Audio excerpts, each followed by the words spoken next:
तुळजापूर तालुक्यातील धनेगाव हे एक गाव आहे आणि या गावातील जे नागरिक आहेत त्यांनी गेल्या 19 वर्षापासून आतापर्यंत कुठल्याही पद्धतीने मतदान केलेलं नाहीये। गावातील ग्रामस्थ आपल्यासोबत आहे, आपण त्यांच्याशी बोलूया। नेमकं काय सांगाल तुम्ही, गेल्या 19 वर्षापासून मतदान केलेलं नाहीये, काय कारण आहे त्याचं? आमचं जे गावचं पुनर्वसन झालेलं आहे, आमच्या गावकऱ्यांची एकच मागणी आहे, आम्हाला पुनर्वसनासाठी ज्यांनी जागा दिली 6 एकरच्या आसपास जागा आहे, त्या जागा मालकाला सरकारकडून त्या जागेचा मोबदला मिळावा आणि हा मोबदला मिळत नसल्यामुळे आमचा बहिष्कार आहे। आमचं गाव लहान आहे पण गावाची कीर्ती खूप महान आहे। आमची ग्रामपंचायत आतापर्यंत कधीही इलेक्शन झालेलं नाही। जेव्हापासून आमची ग्रामपंचायत सेपरेट झाली, जवळपास पंचवार्षिक झाले असतील, म्हणजे 5 सरपंच आमचे असे बिनविरोधच झालेले आहेत। आणि आपल्या म्हणजे देशामध्ये प्रतिभाताई पाटील ज्यावेळेस राष्ट्रपती झाले त्यावेळेस आमच्या गावकऱ्यांनी ठरवलं की आपल्याही गावातून सर्व महिलांचीच बॉडी देऊया।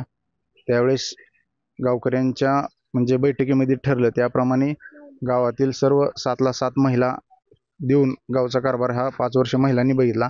आणि त्यानंतर ह्या आमच्या प्रश्नासाठी आम्ही लढत राहिलो। तेव्हापासून आमच्यात कुठल्याही प्रकारचं मतदान झालेलं नाही।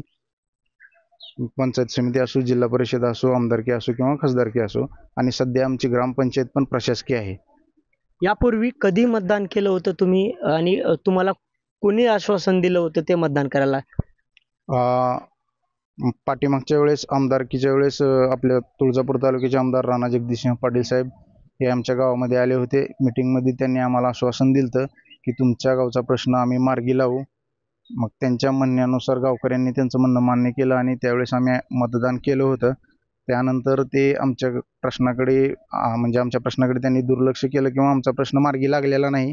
त्यांनी जरी लक्ष दिलं असेल नसेल आम्हाला माहीत नाही, पण आमचा प्रश्न जसा होता तसाच आहे। त्यामुळे आम्ही पुन्हा गावकऱ्यांनी असं ठरवलं आहे की आता मतदानावर बहिष्कार टाकायचा, आणि बहिष्कार तर टाकायचाच पण कुठल्याही राजकीय पुढाऱ्यांना गावात अजिबात येऊ द्यायचं नाही, कारण ते फक्त 5 वर्षानंतर येतात आणि आश्वासन देऊन जातात आणि आपलं आश्वासन काय पूर्ण करत नाहीत।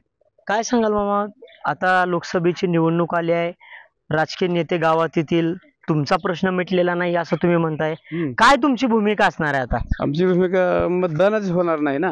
बर, मतदान होणार नाही गावात, 100% मतदान होणार नाही। यावेळेस मतदान होणार नाही, अजिबात होणार नाही, अजिबात। आणि एखादा आलं ना आश्वासन दिलं तर करणारच नाही ना। मतदानच नाही, विषयच नाही मतदानाचा, मतदानाचा विषयच नाही। बर, काय सांगाल, मतदान करायचं नाही म्हणतात ते? त्यांच्या भूमिकेवर ठामावून। बर, का करायचं नाही मतदान? ठीक आहे, पुनर्वसन झाल्याशिवाय करायचं नाही मतदान। बर, हे होते ग्रामस्थ, यांची जी व्यथा आहे ती आपल्या समोर बोलून दाखवली आहे। जोपर्यंत पुनर्वसनाचे जे पैसे आहेत त्याचा मोबदला मिळणार नाही तोपर्यंत हे गाव मतदान करणार नाही असं त्यांनी म्हटलेलं आहे। अझरुद्दीन शेख, टाइम्स नाव मराठी, तुळजापूर, धाराशिव।